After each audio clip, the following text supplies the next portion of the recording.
Bonjour à tous, bonjour à toutes. Après l'annonce de l'ange, après la déclaration, la réponse de Marie, quelques mots sur son cantique, et principalement les versets 46 et 47 de Luc 1. Et Marie dit « Mon âme exalte le Seigneur et mon esprit se réjouit en Dieu, mon Sauveur ». On découvre dans ces versets du cantique de Marie une expression poétique de sa gratitude et de sa louange en réponse à l'annonce de l'ange Gabriel.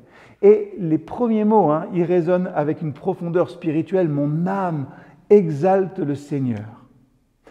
Marie ne commence pas par décrire sa situation ou les implications de la nouvelle extraordinaire, quand même un petit peu compliquée, qu'elle a reçue.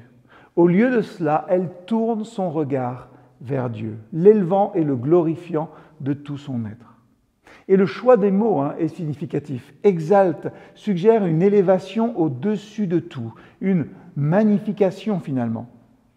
Marie ne se concentre pas sur elle-même, ni sur les circonstances, mais elle met en avant et en évidence la grandeur et la majesté de Dieu. Et ça, c'est un modèle de louange centré sur Dieu, nous rappelant que même au milieu des événements extraordinaires, ça arrive dans nos vies aussi, et dans nos vies d'Église, notre attention devrait être dirigée vers le Créateur plutôt que vers la création, vers Dieu plutôt que sur nous.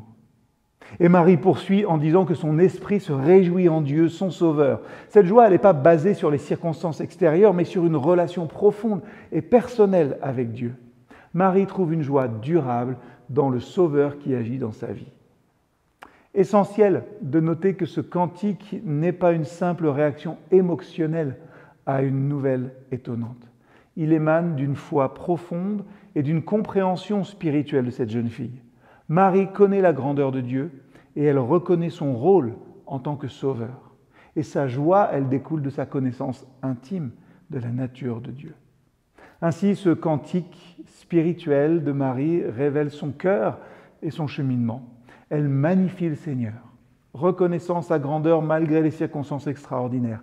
Et Noël aussi nous engage, nous encourage à méditer sur notre propre cheminement spirituel et à magnifier Dieu malgré les défis.